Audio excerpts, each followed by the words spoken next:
অসাম্প্রদায়িক চেতনার সুন্দর বাংলাদেশের গল্প যারা শোনায়, যারা নিজেদেরকে দেশপ্রেমিক মনে করে, বুদ্ধিজীবী মনে করে, সুশীল সমাজ মনে করে, জনপ্রতিনিধি মনে করে, তো তাদের কাছে যখন আসলে প্রশ্ন করা হয় যে বিজয়ের মাসে একজন মুক্তিযোদ্ধাকে ওনার স্ত্রী সহ নিজ গৃহে হত্যা করা হলো, এটা কি দেশের আইন শৃঙ্খলা পরিস্থিতির ভয়ঙ্কর অবনতির স্পষ্ট ছাপ নয়? তখন তাদের উত্তর হলো, ধর্মিয়া, আপনি এখনো ওই স্বৈরাচারী আওয়ামী লীগ সরকারের দালালি করেন, আপনি দালাল, আপনি আওয়ামী লীগের এজেন্ডা বাস্তবায়ন করতে এসেছেন। এরকম একটা ফালতু একটা উত্তর দিয়ে তারা পুরো ব্যাপারটাকে এড়িয়ে যায়। ধরেন আমি যদি তাদেরকে জিজ্ঞেস করি, আচ্ছা আমাদের সংখ্যালঘুদের যিনি মুখ্য কণ্ঠস্বর ছিলেন, সেই মুখ্য কণ্ঠস্বর ছিলেন না, এখনও আছেন, সেই চিন্ময় কৃষ্ণ ব্রহ্মচারী মহাপ্রভুকে যে কারাবন্দী করে রাখা হয়েছে, এটার কারণটা কি? কারণ কি তিনি ভারতীয় দালাল, ভারতের রয়ের এজেন্ট ছিলেন, তিনি ইসকনকে ইসকনের মতো একটা সন্ত্রাসী সংগঠনকে নিয়ে তিনি দেশকে অস্থিতিশীল করেছে, দেশের স্বাধীনতা বা দেশের সার্বভৌমত্বকে প্রশ্নবিদ্ধ করেছে। হ্যাঁ, এরকম একটা কথাবার্তা। তো তখন ধরেন আমি তাকে জিজ্ঞেস করলাম, আসলে চিন্ময় কৃষ্ণ ব্রহ্মচারী মহাপ্রভু ভারতের দালালি করেছে বা রয়ের এজেন্ট বা দেশকে অস্থিতিশীল করেছে বা দেশের সার্বভৌমতাকে প্রশ্নবিদ্ধ করেছে, বা ইসকন একটা সন্ত্রাসী সংগঠন, এরকম কি কোনো প্রমাণ আপনাদের কাছে আছে? তখন তাদের উত্তর হলো, ধর্মিয়া, আপনি কি আপনি কে ভাই, আপনি কে, আপনি কি, আপনি মালাউনের বাচ্চা। হ্যাঁ, আপনি মালাউনের বাচ্চা, আপনি সারাদিন সংখ্যালঘু করেন, হিন্দু করেন, কি ভাই আপনি কি, আপনার কি সমস্যা? আপনি তো আওয়ামী লীগের দালাল, এটা আওয়ামী লীগের দালাল, এটা আওয়ামী লীগের দালাল। জাস্ট দেন কি হচ্ছে, মব সৃষ্টি হচ্ছে। ধরেন এই যে দেশে এখন যে প্রতিনিয়ত ওই যে ধরে ধরে দেখে দেখে একেবারে হিন্দু ব্যবসায়ীদের, যারা একটু রিচ, বড় বড় ব্যবসায়ী, তাদেরকে টার্গেট করা হচ্ছে। বহুদিন ধরে মেটিকুলাস ডিজাইন অনুযায়ী তাদেরকে টার্গেট করা হচ্ছে, দেন তাদেরকে কাউকে গুলি করে মারা হচ্ছে, বা কোথাও বমবাস্ট করা হচ্ছে, বা কোথাও ঘরের মধ্যে ঢুকে কুপিয়ে হত্যা করে স্বর্ণালঙ্কার, নগদ অর্থ, যা যা মূল্যবান জিনিসপত্র থাকে সব কিছু লুটপাট করে নিয়ে যাওয়া হচ্ছে, প্রতিদিনের ঘটনা চিত্র। এখন যখন এটা নিয়ে বলা হয়, তখন তাদের বক্তব্য হলো, এই আপনাদের সমস্যা কি, আপনারা খালি হিন্দু হিন্দু করেন কেন? ভাই আমরা যখন তাদের কাছে জাস্ট জিজ্ঞেস করি যে এরকম অপরাধগুলো সংগঠিত হচ্ছে এবং এই অপরাধীদের দৃষ্টান্তমূলক শাস্তি হওয়া দরকার, এই অপরাধীদের আমরা কিন্তু কোনো বিশেষ ধর্মের বিরুদ্ধে আমরা কথা বলি না, বা বিশেষ ধর্মের নিয়ে আমরা কথা বলি না। আমাদের কথা হচ্ছে সন্ত্রাসী, সে হিন্দু হতে পারে, সে বৌদ্ধ হতে পারে, সে খ্রিস্টান হতে পারে, সে ইসলাম ধর্মাবলম্বী হতে পারে, সে যেই ধর্মের হোক না কেন, সে তো সন্ত্রাসী ভাই।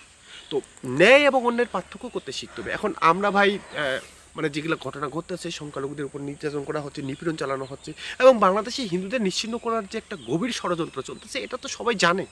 তো এখন এই প্রতিনিয়ত যে সংখ্যালঘু নির্যাতনের ঘটনাগুলো ঘটতেছে, এই ঘটনাগুলো নিয়ে যে আমরা কথা বলতেছি, তখন তারা আমাদেরকে ডিরেক্ট বলে, আমরা যখন তাদেরকে প্রশ্ন করি যে এটা কেন, এটা কেন, এটা কেন, তখন তাদের সহযোগিতা, তুমি ভারতীয় দালাল, তুমি আওয়ামী লীগের দালাল, তুমি ইসকনের দালাল, তুমি উমুকের দালাল, তুমি তুমুকের দালাল, কি বলবো ভাই, এই দালাল বানিয়ে দিয়ে তারা তাদের তাদের তো ভাই বলার কোনো জায়গা নেই। এই যেমন লাভ জিহাদ, লাভ জিহাদ, হ্যাঁ, ধরেন আমরা যখন কথা বলি যে লাভ জিহাদ, লাভ জিহাদ, লাভ জিহাদ, দেখুন, প্রেম ভালোবাসা, ডেফিনেটলি প্রেম ভালোবাসা কোনো বাউন্ডারি মানে না, কোনো কি বলে যে কোনো ধরাবাধা প্রেম ভালোবাসার মধ্যে থাকা উচিত, এটা এটা বাস্তবিক, এটা সবাই মেনে, আমি অন্তত বিশ্বাস করি।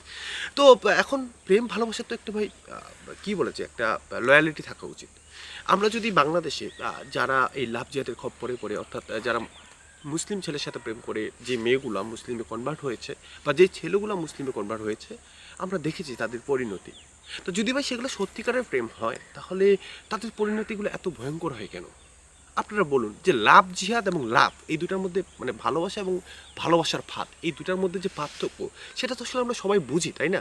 আপনারা দেখুন বাংলাদেশে এখন পর্যন্ত, ধরেন আমি জাস্ট একটা এক্সাম্পল হিসেবে আমি বলতেছি, ধরেন 1000-এর মতো 1000-এর মতো ঘটনা ঘটেছে বাংলাদেশে, যেখানে কোনো হিন্দু ছেলে বা হিন্দু মেয়ে মুসলিম ছেলে বা মুসলিম মেয়ের প্রেমে পড়ে ইসলাম ধর্ম গ্রহণ করেছে এবং পরবর্তীতে বিবাহ বন্ধন করেছে, এবং এতে করে তার পরিবার থেকে তার সমস্ত সম্পূর্ণ তাকে তার ঝগড়া হয়েছে, এবং এর 1 বছর বা 6 মাস বা কিছুদিন সময় যাওয়ার পরে সেই ছেলেটার সেই হিন্দু ছেলেটা বা মেয়েটা যারা নব্য মুসলিম হয়েছে, তাদের পরিণতি তো আপনারা সবাই দেখেছেন। আপনারা বলুন তো কয়টা ঘটনা আছে যেখানে ছেলেটা বা মেয়েটা যারা নব্য মুসলিম হয়েছে বা যারা হিন্দু থেকে ইসলাম ধর্ম গ্রহণ করেছে, তারা ভালো আছে? কারো ফ্রিজে লাশ পাওয়া গেছে, কেউ মেন্টাল হয়ে গেছে, কাউকে নানাভাবে মানসিকভাবে যন্ত্রণা দেওয়া হয়েছে, কাউকে হত্যা করা হয়েছে, কাউকে রাস্তায় ছুঁড়ে ফেলা হয়েছে, কাউকে তালাক দিয়ে দেওয়া হয়েছে। এই যে ব্যাপারগুলো ভাই, এগুলো তো ভালোবাসার মধ্যে পড়ে না। তো এই যে মেটিকুলাস ডিজাইন অনুযায়ী ধরে ধরে হিন্দু ব্যবসায়ীদের টার্গেট করে লুটপাট করা, সন্ত্রাসী করা, বা এই যে আমাদের চিন্ময় কৃষ্ণ ব্রহ্মচারী মহাপ্রভুকে এখনও গ্রেপ্তার করে রাখছে, কারাগারে বন্দি করে রাখছে। কীভাবে রাখছে, কেন রাখছে? তাদেরকে প্রশ্ন করা হয় যে একজন কারাবন্দী মানুষ কীভাবে অ্যাডভোকেট আলিম হত্যাকাণ্ডের সাথে জড়িত হতে পারে। তাদের প্রশ্ন দেয়, এই আপনি কি বলেন, আপনি আমি লিখে দিলেন, আপনি ছাত্রলীগ করতেন, আপনি অমুক, আপনি তমুক, এই এটা ধরো। তারা আবার যেই এই প্রশ্নটা তুলে তাকে মব সৃষ্টি করে তার উপর হামলা করে। তো এই হচ্ছে ভাই দেশের অবস্থা। এখন যেটা করা উচিত আসলে, এই অবস্থাতেও যদি আমার মনে হয়, আমার বিশ্বাস যে আমাদের উচিত, যদি আমরা আসলে অসাম্প্রদায়িক চেতনার সুন্দর বাংলাদেশের স্বপ্ন দেখি, মানে বাংলাদেশটা না ভাই, সত্যি বলতেছি, বাংলাদেশটা হচ্ছে পৃথিবীর সেরা একটা দেশ। শুধু আমাদের মানুষগুলোকে মানুষ হওয়া উচিত। এই ধর্মান্ধ সন্ত্রাসীদের পরিমাণটা এত পরিমাণ বেড়ে গেছে, এখানে যারা আমরা এখনো মানুষ রয়েছি, আমরা যদি প্রতিবাদ করতে না শিখি, আমরা যদি কি বলে যে মানে এগুলা নিয়ে যদি আমরা কথা না বলি, তাহলে ভাই বাংলাদেশটা না ধ্বংস হয়ে যাবে। আমার আপনার যে জন্মভূমি, আমাদের যে প্রিয় জন্মভূমি, প্রিয় দেশ, স্বাধীন দেশ বাংলাদেশ, এটা ধ্বংস হয়ে যাবে। তাই এই ধর্মান্ধ সন্ত্রাসীদের বিরুদ্ধে না সকলের প্রতিবাদ করা উচিত। এই সন্ত্রাসীদের, আমি ধর্মান্ধ সন্ত্রাসী বলতে শুধু ইসলাম ধর্মাবলম্বী বোঝাচ্ছি না, যদি সে হিন্দু ধর্মাবলম্বী হয় তারও বিরুদ্ধে আমাদের প্রতিবাদ করাটা দরকার। মানে সন্ত্রাসীদের বিরুদ্ধে না, মানে সন্ত্রাসীদের ব্যাপারে কোনো ধরনের আপোষ নেই, তাদের বিরুদ্ধে আমাদের সকলের প্রতিবাদ করা উচিত। তবেই আমাদের অসাম্প্রদায়িক চেতনার বাংলাদেশ গড়া সম্ভব। যারা এই দালাল বানিয়ে দিয়ে মব সৃষ্টি করে মানে অন্যায়টাকে ন্যায় বানায় ফেলে, হ্যাঁ, যারা মনে করে যে তারা যা বলে তাই ঠিক, ধর্মের দোহাই টেনে নিয়ে আসে, এরা ভাই আসলে মানুষের মধ্যে পড়ে না, এরা হচ্ছে ধর্মান্ধ সন্ত্রাসী।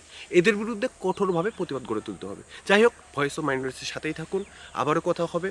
আমরা আমরা প্রত্যাশা করবো যে আপনারা আমাদেরকে পরামর্শ এবং আমাদের পাশে থেকে আমাদেরকে সহযোগিতা করবেন। সবাইকে ভয়েস অফ মাইনরিটির পক্ষ থেকে আবারও শুভেচ্ছা, ধন্যবাদ।